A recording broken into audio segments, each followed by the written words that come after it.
I said, do you need anything? Do you need some music? I said, I'm okay. You don't need anything to get your juices flowing? No. All right. Well, we are recording. Okay.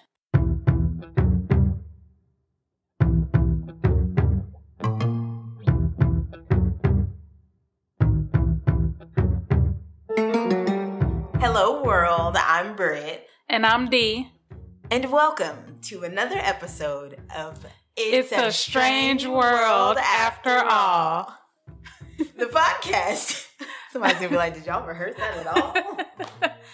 First try. The podcast where we discuss true crime, the supernatural, conspiracy theories, and all of the things that keep the world strange. And I do just want to say thank you to everyone that tuned in for the first episode. Man, I was so nervous about that. It was really exciting. It was. And the feedback has been phenomenal. Yes. Thank y'all. Yes. It's mostly family and friends, but you gotta grow. Take it one day at a time. Because it is Black History Month, we will continue to showcase stories involving Black men and women. This story especially spoke to me when I watched the documentary Unseen. It was yet another example of how too often minorities or certain groups of people are disregarded by society. The people that are put in place to protect us or care for us have a bad habit of downplaying our cries for help. What happens when a town turns their back on those most in need? In today's episode, we look into years of unsolved missing persons cases in a city inundated by poverty, prostitution, and drug addiction, leading to a shocking discovery of a series of rapes and murders. We will be discussing some violent and sexual content in detail, so listener discretion is advised. Anthony Sowell was born August 19th, 1959, and raised in East Cleveland. Anthony lived with his mother, Claudia Garrison, his maternal grandmother, Irene Justice, and his half-sister, Teresa Garrison. Anthony's 7 cousins moved into the home after their mother died from a chronic illness. His father, Thomas Sowell, was not in the picture. According to Sowell's niece, Leona Davis, Claudia subjected them to constant physical abuse while her own children watched from another room. Electrical extension cords were often used to bind the children and beat them. I find it so odd because these kids weren't her kids that they abused, that she abused these kids and let her kids watch. Yeah, just watch. Yeah, that's crazy. It is crazy. And then did you think about the consequences? Like what that would do to your own children? Own kids, yeah. Yes. Yeah, it's safe to say, no, she did not. Claudia forced Leona to strip naked in front of the other children, then whipped her with electrical cords until she bled. It is reported that Anthony was never actually beaten, that he watched them happen. So again, yeah, it's weird that you just have him watching them. And that explains so much. As far as his mindset, getting later on into the episode, we'll talk about it. About the actions that follow. Yeah. Leona admitted that when she turned 10 years old, Sowell would force her to have sex with him on just about a daily basis for 2 years. It was also reported by Davis that the other males in the home also participated in this sexual abuse. She said that she tried to report the rapes to local authorities. However, no one believed her. She is quoted saying, "I don't think the Imperial Avenue murders would have ever happened if somebody would have listened to me." I feel like if someone did some sort of statistic, that rape would probably be the most unreported crime. Yeah, that makes sense. I feel like oftentimes women are shamed. Oh, yeah, definitely, yeah. When they're sexually assaulted, sexually abused, or people have this mentality of victim blaming. Yeah, that's what it is. That's exactly what it is. Because you're not going to feel comfortable saying anything, or you're just scared. That's true. Especially a child. And then she did try to report it, and look what happened. She tried to do the right thing, and look what happened. The authorities failed her. Failed everybody. Failed everybody. Y'all just out here failing everybody. Sowell entered the U.S. Marine Corps in 1978. He was 18. He did not have enough high school credits to graduate. He also got another student at Shaw High School pregnant, so he felt his best option would be to join the Marines. And I apologize, guys. We were not able to find much about his kid, except that he did have a daughter, which is ironic. And much like his father, Sowell was not a part of her life at all. So I guess that's a good thing that came out of his absence. Oh, yeah. Do you think she knows? I want to say in an article that I read, they spoke to the mom and maybe she knows who he is, but she knows that he's not important to her. Okay. Like, he really was a non-factor. So even him doing all of this when that came out, it was like, no, not attached to him at all. Good. Sowell married Kim Yvette Lawson in 1981, a fellow Marine. Her mom said that Kim thought Sowell had a drinking problem and wanted to help him. Kim could never get through to Anthony, so they grew distant. After 7 years of service, he was discharged in 1985. Kim filed for divorce that same year.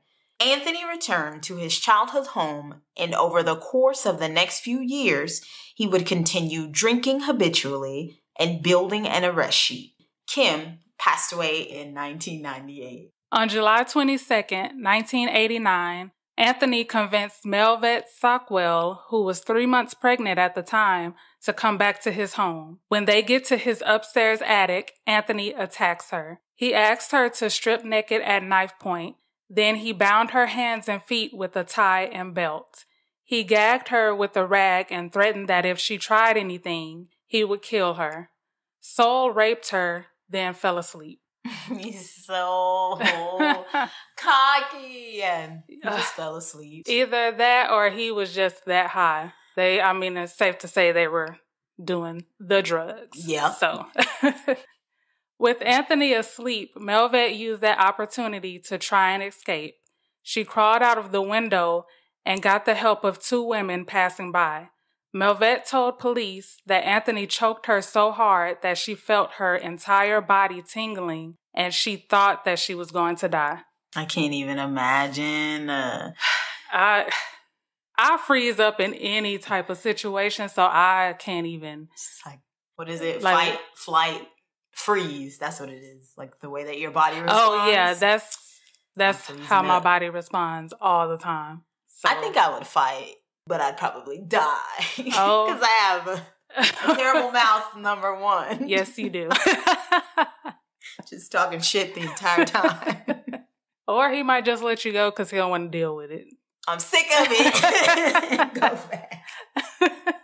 Anthony was indicted by a grand jury, but he never showed up for his court date. There was a warrant issued for his arrest on December 8th.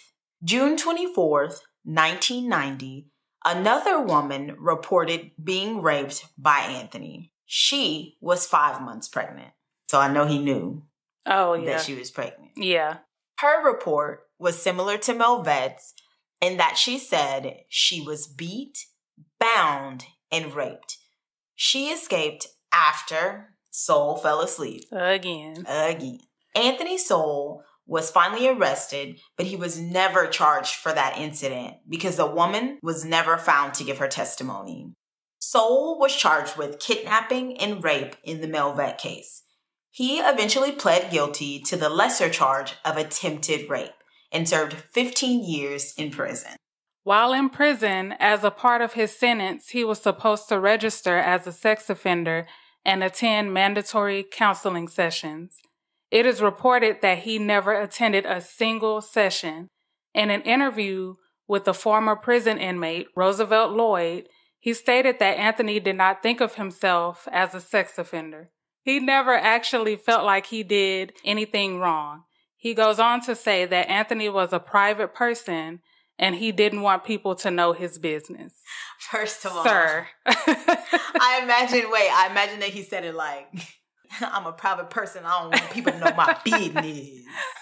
Stayed up about my business. I feel like if you're sexually assaulting all of these women, this is not your business. anymore. No, it's not. No. What is wrong with him? You made it my business. Some people are just delusional. Yeah, so he's definitely delusional. There you go. There's your one for the episode. He's definitely delusional. Anthony Sowell was released from prison in 2005 and labeled low risk for reoffending. Ow! He never attended the main thing that he went to prison. He didn't do anything. Like, what sense does that make? It makes no sense. Oh. Whatever. Stupid. He moved to 12205 Imperial Avenue in East Cleveland, Ohio, with his late father's widow, Sojourner Sowell. Sojourner was really ill at the time. In my research, I found that she moved into a nursing home at some point between 2005 and 2009. She passed away on December 19th, 2009. Anthony appeared to be getting his life back on track. He was sober, employed, and started dating. Ooh, okay, hold on. I thought you were going to say it. Say how you feel. Oh, about his looks. I forgot all about that. He looks like the fish from SpongeBob that had the pickles under his tongue. No pickles. I completely forgot about funny. That. Lori Frazier, who was the You can do it. Get the fish out of your mind. That's all I see now. And there's my wallet. And Anthony Sowell's mouth. Lori Frazier, who was the estranged niece of Cleveland Mayor Frank G. Jackson, began a relationship with Sowell shortly after his release from prison in 2005. Lori moved into his home after about a few weeks. Lori wasn't playing no games. That's an intense thing to do, even if someone doesn't have his rap sheet. Yeah. But I don't know if she knew. One morning in 2007, Anthony suffered from a heart attack while riding on the bus. He had to have a pacemaker surgically implanted in his chest. Because of his continuous health issues, Anthony was soon terminated from the Custom Rubber Corporation where he worked. It is reported that after this, he took to excessive drinking and smoking crack cocaine regularly. In an interview with Asad Tayi, yes. Who? I know words or big words. Asad Tayi, the owner of a nearby convenience store, Imperial Beverage, he recalls that Anthony seemed like a nice, high-class guy. You say it like I feel like that's how you say someone's nice, high-class. Like, what do you think about Anthony Sowell? He was a nice, high-class kind of guy. You sound like the nanny. Was it not effective? You guys tell me what you think. He was a nice, high-class kind of guy. Why don't you come and see me sometime, Anthony? Ew. He was a nice, high-class guy when he initially moved into the neighborhood. However, after Anthony lost his job, he noticed a drastic change in Anthony's outward appearance and mannerisms. He knew he was abusing drugs. September 22nd, 2009, Anthony sees LaTundra Billups outside of the convenience store. She noticed he was carrying beer and asked if she could have a drink with him. She had been to the house several times before, so she didn't see him as a threat. She did note that this was the first time that they did not go up to the second floor where his apartment was. But his excuse was that it was too dirty. Sometime during the night, Anthony asked her to turn around, and she obeyed him. When she went back to face him, he punched her in the face, ripped her shirt, and made her lay on the ground. He choked her with a cut extension cord until she became unconscious. And you'll notice that this is the same type of abuse he experienced happening to his cousins when he was a child.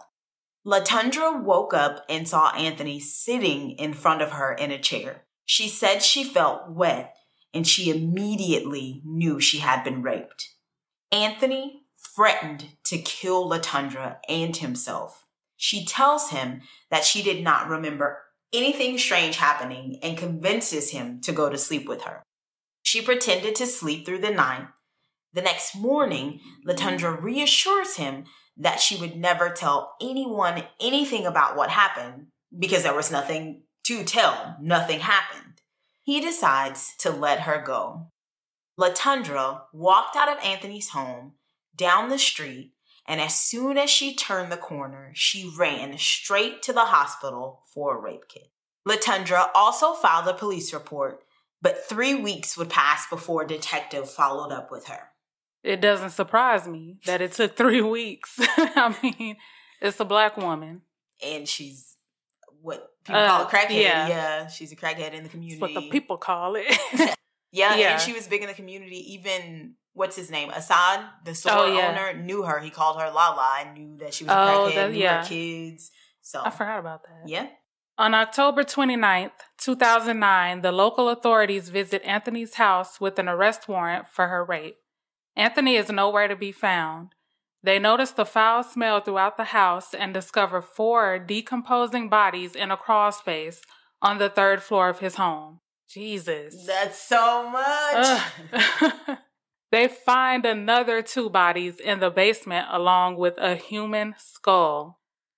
And they just went there with their warrant. Yeah. For what is going through their mind? Because they just went there with a warrant. Right. Yeah. And then you find this gold mine of all of those bodies. It's so unexpected. On October 30th, they did a full search of the house and the yard. They find 5 more bodies buried in shallow graves in the backyard, bringing the total body count to 11. Even after discovering the bodies, police were unable to identify the remains. There was a $12,000 reward set for his arrest. I feel like $12. $12. Yeah, if it was $12, somebody's like, I found him. Run me my stacks. Run me my $12. I was just going to say I felt like $12,000 wasn't a lot. Was what I was going to. It's not. It didn't feel like a lot. Yeah. For 3 years, women in the Mount Pleasant neighborhood had been disappearing. But until the bodies were found, the 11 victims' disappearances had not been thoroughly investigated by police. No surprise there. Not at all. Anthony Sowell was taken into custody on October 31st, 2009. He was found sleeping in an abandoned home near his residence. Anthony claimed that he thought the murders were only bad dreams, but he agreed to cooperate with the local authorities in helping them to identify who these women were. At the time of his arrest, Sowell was 50 years old. He was held on a $5 million bond. That is a lot. It is a lot in comparison to that $12, to that $12,000 that was like his bounty. Yeah. 2 weeks before his arrest, CCTV footage captured a woman by the name of Shawn Morris falling from the 2nd-story window of Sowell's home. Shawn Morris met Anthony on October 20th, 2009. She is invited back to his home to smoke crack cocaine with him. Anthony lets her inside, and when she goes up the steps, Anthony puts her in a chokehold. He threatened that if she tried to scream or escape, that he would kill her. While Anthony was attempting to close all of the windows, Shawn escaped by jumping out of a window on the 2nd floor. A man saw her fall from the 2nd-story window and called for an ambulance. A group formed to see what happened, and Anthony told them that he and Shawn were just having sex, and she fell out of the window. Are they having sex, like, on the window? Is that what he means? I don't know what he meant. I'm assuming he just meant... Or like they were in the window and she just fell out? Yeah, maybe he meant they were standing in front of a window. I don't know the layout of his room. I don't even know that he had a bed now that I think about it. It was the definition of a trap house. Oh, yeah. I don't think he had a bed. So, yeah, maybe he was saying they were in front of the window. Okay, that makes sense. Okay, kinda. All of it is still sus. All of it still sounds suspect, especially to this man. So the man is like, no, we're going to call the ambulance. I'll wait with her. You can do whatever it is you need to do. Get dressed. Get dressed. Please. The video for this is insane. If you do nothing else, well, for one, try to watch that documentary, the Unseen documentary. It's actually a good documentary. It's just like some of it is kind of hard to listen to. Yeah. But if you do nothing else, you have to find that clip, which they do put in the documentary, of her falling from the window naked, and then him coming down completely naked and trying to like convince her, like, oh, come trying to bring her back in the house. Like, it was disturbing. It's terrifying. Yeah, the way she just jumped, because it doesn't look like she fell. That's my thing. It doesn't look like she fell. It looked like she just jumped out. Yeah. So for him to say that she just fell, that wasn't a fall. Watch the documentary. Yes. Is it on Amazon Prime? Yes, it is on Amazon Prime. Sean woke up in the hospital and asks to call her husband. They tell her that her husband isn't there at the hospital with her and that he rode in the ambulance with her. Who do you think her husband was? It was, if you said Anthony Sowell, ding, ding, you are correct. It was Anthony Sowell. The way Sean tells it is that she was terrified. Yeah. And I don't think she thought that people would believe her story anyway. Like, and then I think she didn't want it to get back to her husband. Yes. So, yeah, she probably lied about that. Yeah. So she ends up lying to the officers and tells them that she was partying with Anthony and she fell out of a window. So Sean doesn't press charges and the authorities took her word for it. They didn't do any further investigating. Records of missing persons dating back to Sowell's June 2005 release from prison were searched and DNA testing was conducted on the bodies found at Sowell's home. Protesters holding posters of missing loved ones gathered outside of his home at the time. Correct me if I'm wrong, they were standing out there in the hopes that the bodies that they found could possibly be their loved ones. So they weren't even sure, so they're just standing there. Yeah, they didn't know. Couldn't imagine. East Cleveland police also reopened several cold cases from the late 1980s. The murders by strangulation used a similar MO and stopped around 1989, the same time that Sowell was arrested. The FBI began gathering information to see if Sowell may have been linked to unsolved cases in cities where he once lived. So he could have possibly been doing this for a while. So his body count could be a lot higher than 11. And it sounds like it could be. It's plausible. Most of Anthony Sowell's victims were killed by manual strangulation, and others were gagged or had ligatures on their bodies when they were discovered. Sowell had at least 3 more rape victims that he let live. All 3 never reported the attacks due to their prior drug history or other personal reasons. Many victims were lured to his home with an invitation to smoke crack with him. He was a known drug user throughout the neighborhood. He's a predator. I was just going to say he's the epitome of a predator. He preyed on these women, saw that they were addicted to drugs, gave them what they wanted, brought them back to his home, and then attacked them. Yeah. It's just sick. It is sick. I've always wanted to know, like, what goes on in their heads. Like, what makes them think like that. Yeah. In the documentary Unseen, Assad, the convenience store owner, says he wishes there were 1 million Anthony Sowells because he cleaned up the garbage. Assad, in my opinion, is obviously bitter because his brother was murdered by a drug addict. Just because these women were sex workers and drug addicts does not mean that they deserve to die. At all. So, yeah, Anthony too. Garbage Anthony too. And Assad, they're both garbage. Garbage.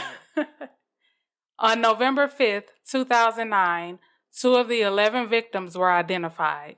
The first to be identified was Tonya Carmichael, a 53-year-old woman who disappeared more than a year earlier. Her mother reported her missing in December of 2008. Her family believes that the police did not actively pursue her disappearance because of her history with drug use. Her body was buried in Anthony Sowell's backyard and was identified through DNA evidence. Her cause of death was strangulation. The second victim was identified as Talisha Fortson, a 31-year-old mother of 3 who had disappeared 5 months earlier. Although she had been missing since June, her mother did not file a missing persons report until she heard the news coverage about the dead bodies at Sowell's home. On November 8th, 2009, 3 more bodies were identified. One was Crystal Dozier, a 38-year-old woman who went missing in May of 2007. Dozier, the mother of 7 children, lived in the area where her body was discovered. Crystal struggled with drug addiction and would frequently hang out with Sowell smoking crack cocaine. Anthony Dozier, her son, says that her drug addiction was so bad that they never had any money. He stated there would be times when he and his sister ate only tablespoons of peanut butter for breakfast, lunch, and dinner. That's really sad. That is. There is a documentary on Netflix, I believe. Mm-hmm. You might have seen it. It's about the whole crack epidemic. Yeah. I don't know if I saw that one yet. I can't think of the name, so if this stays in the show, if I'm not wrong, because I know it's about the crack epidemic in like the 80s and 90s, which that'd still be beneficial watching like how it ravished Black communities. Yeah. But it's really good. That just made me think of that. Yeah. Yeah. And there's another documentary. I saw it on YouTube. It's about the crack epidemic, but it's in Dallas. And it's in South Dallas. Okay. And it was interesting. Okay. I think it took place in like the 80s. Yeah, in the 80s. Okay. And we're in Dallas. Have we ever said that? We're in Dallas, Texas. Yeah. That's why. We're from Dallas. We eat Rudy's. We go to Big T on Sunday to catch cuties. In the Unseen documentary, her son says that he talked to Crystal the day before Mother's Day, and that was the last day he'd ever heard from her. He filed a police report, but the authorities told him that because she was an adult, there was not much they could do for him. The authorities told him that adults have the right to go missing. No, I just wanted to say that I don't know if it's true, I heard that you can file a missing persons report whenever you want to. You don't have to wait 24 hours or 48 hours? Yeah. Even if they're adults, you can file it whenever you want to. Is that true? I think that is true. What case was it where they filed a missing persons report like the day of or something? Yeah, Adnan Saeed. They filed Haley's like that same day. Yeah. Okay. Yeah, they just tell you that, but you just have to be like persistent about it. Yeah. Also, this was not the first time Crystal had gone missing. It was not uncommon for drug addicts to go missing for days on end, but they always returned home. Crystal's family looked everywhere in the Mount Pleasant area for her. They even put up missing person flyers around the neighborhood. Remember Lori Frazier? She was living with him after he murdered Crystal. After Crystal's death, Anthony dumped her body on the property, and Lori, along with others living in the neighborhood, began to smell the foul stench of her decaying body. They believed the smell was coming from Ray's sausage shop located next door to Sowell's home. Have you ever smelled a decaying body? No, and I don't want to. Well, I just don't understand how they assumed that I'm pretty sure. Oh, because that wouldn't, to me, does bad meat have the same smell as a decaying body? I don't know. I've smelled like bad, yes, because I worked in a deli. Oh, yeah. You got to explain some bad meat. So I worked in a deli, so I know the smell, and it's bad. So it may be similar. I've never smelled a decaying body, but yeah, I done smelled some bad meat. I done smelled some bad meat. Summer of 2008, Anthony's house reeked from the smell of bodies. On a hot day in June, the Imperial beverage store owner and one of his employees discovered a foul smell they believed to be coming from the dumpster. It is reported that the entire corner reeked. Cleveland health inspectors required thousands of dollars worth of modifications to the factory's waste system, but the smell remained. The stench got so bad that Lori began to slowly move her belongings out of the house. It is not clear exactly when Lori Frazier stopped living with Sowell. In later interviews, She said that she moved out in 2007. Another source says that it was 2008.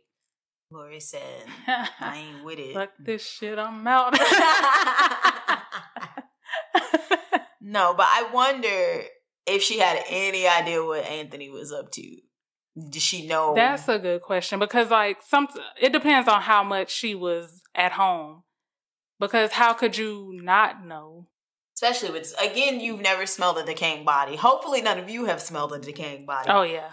But you know that something is wrong. The house is a mess. They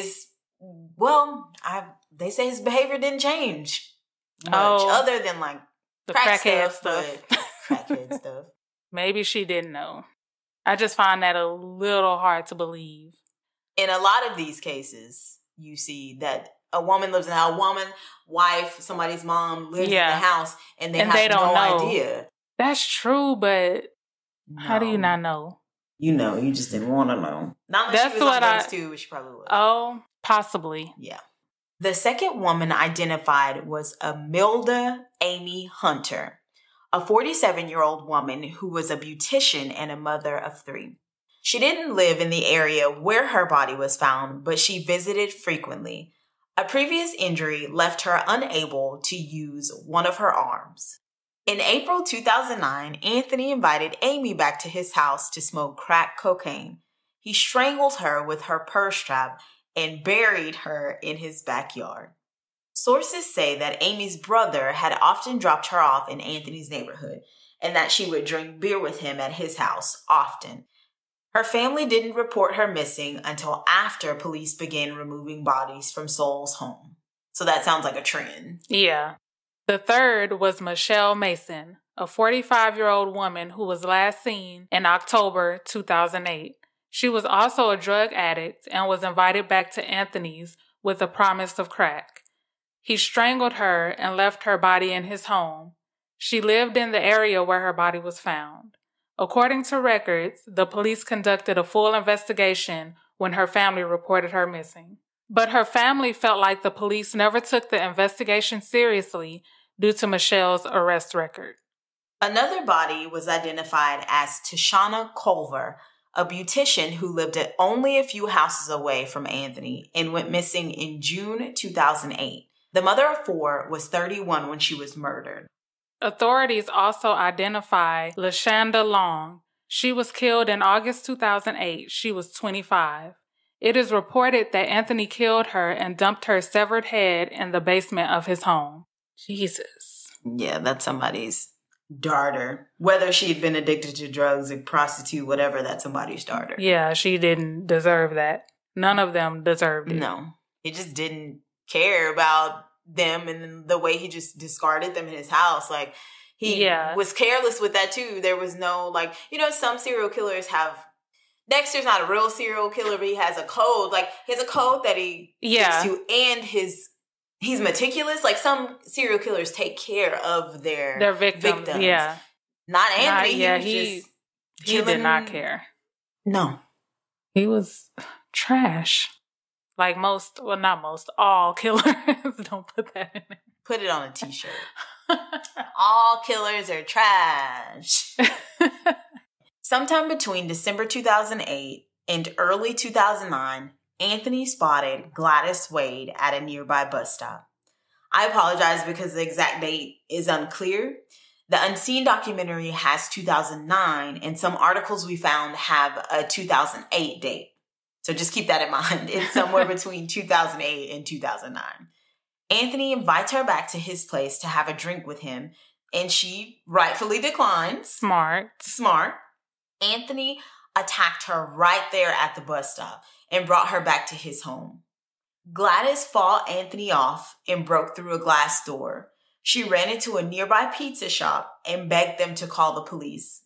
This is another example of just how confident he's gotten. Because he did it out in the open. Out in the open. You probably could have gotten someone else to come back with you. Yeah. But I feel like her declining enraged him. And he was like, I can see that. Yeah. I'm about to show you, girl, right here at this bus stop. Was what? Yeah, I could see that. Gladys fought Anthony off and broke through a glass door. She ran into a nearby pizza shop and begged them to call the police because she had just been attacked. The owner told her to leave because she was getting blood everywhere. As she left the shop, she recalled that everyone laughed at her instead of helping her. That's stupid. They ought to be ashamed. They should be ashamed of herself. That pizza shop owner should be ashamed of himself. Gladys found 2 police officers and rode to the police station to file a police report. One of the officers explained that Anthony had previously spent 15 years in jail for sexual assault. When the police questioned Anthony about the incident, he told them that Gladys was trying to rob him. That is why he attacked her. Okay, Anthony. Why? Why the heck you lying? The authorities decided that it was pretty much Gladys's word versus Anthony's, and that there was not enough evidence to hold him. Stupid. That's all I'm going to say. You think I can't even get it out. You I'm so passionate. You would think, given his history, that they would say, "Oh yeah, you spent 15 years in jail for this." She's probably right. Not only that, when she was telling them she was covered in blood, how do you overlook that? They got into a tussle about whatever she was trying to take from him. Okay, whatever. Anyway. They just didn't care. They just did not care. It was her word against his. Even though she's the one that's injured, but okay. Anthony Sowell went on to murder 6 more women after this. That's on those local, where is this at, Cleveland? Mm-hmm.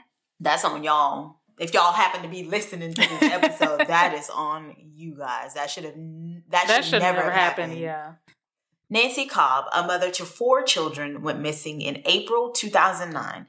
She was 43 at the time. She was officially reported missing on November 2nd, 2009 to Cleveland police. What is sad about Nancy's death is that it could have possibly been avoided. On April 21st, a friend of hers, Tanya Doss, is partying with Anthony at his home. He attacked Tanya, putting her in a chokehold and forced her to lay naked with him. She convinces Anthony to let her go. Tanya runs straight to Nancy Cobb's house and explains what Anthony did to her. Nancy does not believe that he is capable of doing something like this, so she just dismisses what Tanya tells her and meets her fate. Janice Webb, age 49, was last seen in June 2009. Her family reported her missing in August. Webb had 1 child and 3 grandchildren. Sources report that she was choked by Sowell with a belt. Kim Yvette Smith, age 44, was reported missing in November of 2009. It is recorded that she was killed by Anthony in June 2009. He buried her in the backyard. Anthony's final murder victim was Diane Turner, a 38-year-old mother. She was killed in September 2009. Her disappearance was never reported to authorities. Therefore, her identity remained a mystery until her daughter supplied DNA to Cleveland police and it was a match. Sowell's trial began on June 6, 2011. He was charged with 11 counts of aggravated murder and 74 counts of rape, kidnapping, tampering with evidence, and abuse of a corpse. He pled not guilty by reason of insanity, but later changed his plea to not guilty. Anthony Sowell's conviction weighed heavily on witness testimony from Vanessa Gay. This is because she was the only person that could directly link Anthony to the bodies of the victims. September 2008, Anthony meets 35-year-old Vanessa Gay when he rode by on his bike. Bicycle. And saw her standing at the bank alone. He told her that it was his birthday and he had no one to celebrate with. She felt bad for him, thinking that no one should be alone on their birthday. So she decided to go celebrate with him in his home. She probably also felt bad because he rolled by on his bicycle. I just imagine him doing like tricks. Hey girl, you want to come? Oh my God. Back to the crib. Popping wheelies. Vanessa remembered different people speaking to Anthony on the street. She said that made her feel a little bit better about going home with a stranger. He couldn't be a bad person if people were friendly with him. That feeling soon fades as they approach Anthony's home. She said there was an eerie feeling when she approached the inside of Anthony's home. As they prepare to smoke, he immediately attacks her and tells her to take off her clothes. Anthony tells her that because women had taken advantage of him throughout his life, he would continue to take advantage of them. He saw women as second class, so she was getting what she deserved. He repeatedly raped and beat her throughout the night. The next day, she asked for permission to use the bathroom. As she approached the bathroom, Vanessa noticed plastic on the floor in a crawl space to the left of the bathroom. She soon realized that there was a dead body stuffed inside the plastic, and she could tell that the head had been removed. Vanessa pretended that everything was okay. She assures Anthony that she did not see anything and that they were both just having a good time. He told her she was not like the others, and he chose to let her go. She said they walked arm in arm to the front door. She was afraid that he would attack her again if he walked behind her. She recalls her appearance being completely disheveled from the attack. However, once she got outside, absolutely no one helped her. They all just silently watched, and some even laughed at her. She went to a nearby friend's house and tried to file a police report over the phone. They told her she needed to come in, that she could not complete a police report over the phone. She decided to let it go. Just so discouraging. Yeah. That's so discouraging. Like, imagine being attacked, coming outside. It's clear that you've been attacked. The community that you call your home does not help you. They laugh at you. And then when you attempt to file a police report, you can't even do that. They're telling you. Yeah, it's like they're making it difficult for her. Because, but I filed a police report over the phone. So, it's possible. But I feel like they were making it hard for her on purpose. Yeah. That's just how I feel about it. Yeah. The only thing I could see is if they were saying, hey, we need you to come in so you can do a rape kit. Yeah. Yeah, that makes sense. Yeah. Months after Anthony Sowell was charged, Vanessa Gay was arrested for missing a meeting with her probation officer. She had a prior drug conviction. When she was questioned about why she missed her meeting, she completely breaks down in front of a county judge and tells him about her run-in with Anthony. Shortly after, Cleveland police homicide detectives interviewed Vanessa about what she shared in court. This would ultimately be the same testimony that determined Anthony's sentencing fate. There is a quote that was taken from Vanessa Gay that I read on the Cleveland.com website, and it reads, "One life is not worth less than another life just because of what they are doing or the color of their skin. Vanessa says life is precious. Life is valuable." On July 22nd, 2011, Sowell was convicted on all but 2 counts against him, including the murders of the 11 women whose bodies were found in his home in 2009. On August 10th, jurors recommended the death penalty for Sowell. On August 12th, Judge Dick Ambrose upheld the jury's recommendation. Since September 14th, 2011, Sowell resided on death row at Chillicothe Correctional Institution. When I was listening to the podcast True Crime all of the time, they actually played a clip of Anthony after he got his sentencing. So he's standing up in front of the courtroom and he basically apologizes for all of the crimes that he's committed. He told them that he was sorry from the bottom of his heart and that he had no idea what happened. He also said that his behavior, that behavior was not like him at all. That was unlike him. So I didn't hear the clip yet, but do you feel like he was sincere? I feel like it was more of his environment, that he grew up in, so he basically didn't have a chance. That was brought up to him as being normal because he watched his mom beat his cousin. I see what you're saying. But he was still wrong for what he did. He should still know right from wrong. Childhood trauma. His childhood trauma came into play with the seeing abuse and then giving abuse. Yeah, that's true. Because it was the same type of abuse. It was the exact same type of abuse, exact same weapons. I mean, I don't know. It was just, again, it was weird. it felt like he was sorry, but then it also felt, again, like he was disoriented. Like he didn't... He wasn't there. Like he wasn't all the way there. Here, hold on. The only thing I want to say is that I'm sorry. I know that might not sound like much, but I truly am sorry from the bottom of my heart. This is not typical of me. I don't know what happened. I can't explain it. But I know it's not a lot, but that's all I can give you. Okay, and we stopped to let Dee listen to the clip. So what did you think?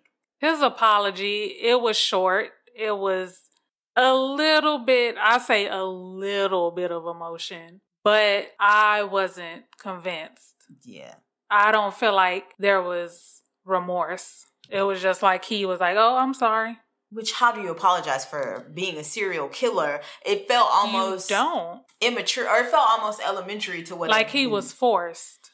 See, I don't think it's hard. His apology is hard to read, like because you just don't know, because you're listening to it. You're not looking at his face. That's true. It could have been rehearsed because I said he sounded emotional because his voice was shaky. But now that I think about it, he could have also been nervous if it was something that was rehearsed. But at this point, you've been convicted. You're now on death row. What is there that you think you could say that you... Like, I don't think anyone could force you into saying anything because your fate is sealed. Yeah. I mean, it is what it is now. You can't do anything about it. He said, and that's all I got. I apologize for killing all of these people, for ruining families, for taking moms away from children and children away from moms. That's all I got. Was pretty much what he said. Basically. After Sowell's conviction in December 2011, Sowell's former residence at 12205 Imperial Avenue was demolished on the orders of city leaders. On February 8th, 2021, Anthony Sowell died. He died. That's the end of the episode. He just died. No. Anthony Sowell died in an end-of-life care unit at the Ohio Prison System's Franklin Medical Center in Columbus. He had a terminal illness that was not related to COVID. Anthony Sowell was 61 years old. That's how it ends. Is the story of Anthony Sowell. My thoughts on this whole case is it could have been avoided, because how would they determine that he was no longer a risk? From that first... Let me get my words together. You're saying from the first time he got arrested for rape. Yeah, how did they determine that he wasn't a risk? If he wasn't going to the sex offender classes, whatever they got to do. Not a single one. Sex offenders class. Not a single one. And believe the victims. If they would have believed at least one of them, they could have stopped it. Because it's not like they're reporting it and they don't know who their attacker is. They know. They're telling you, this man did this to me, and y'all are brushing it off. So those are my thoughts. And it was his word against all of these women's word. All these women! All these women's words. So, yeah, I agree. It definitely could have been avoided. It's a sad case, again, of how people of color, Black people, are just disregarded by society. We're not taken seriously in the medical field, with the police. Yeah, it definitely could have been avoided. Just in general. Yeah. And yeah, if you get the chance, please watch that Unseen documentary. Yes, it's really good. It's really good. And all of the women, their stories matter. Please follow us on Instagram at It's a Strange World Podcast and on Twitter at Pod Strange World. We would love to hear what you guys think about this case. Any suggestions on cases or strange phenomena, supernatural, UFOs, anything you would like to hear from us. Conspiracy theories. Urban legends. All that good stuff. All that strange shit. No, I'm just kidding. Sorry, Mom.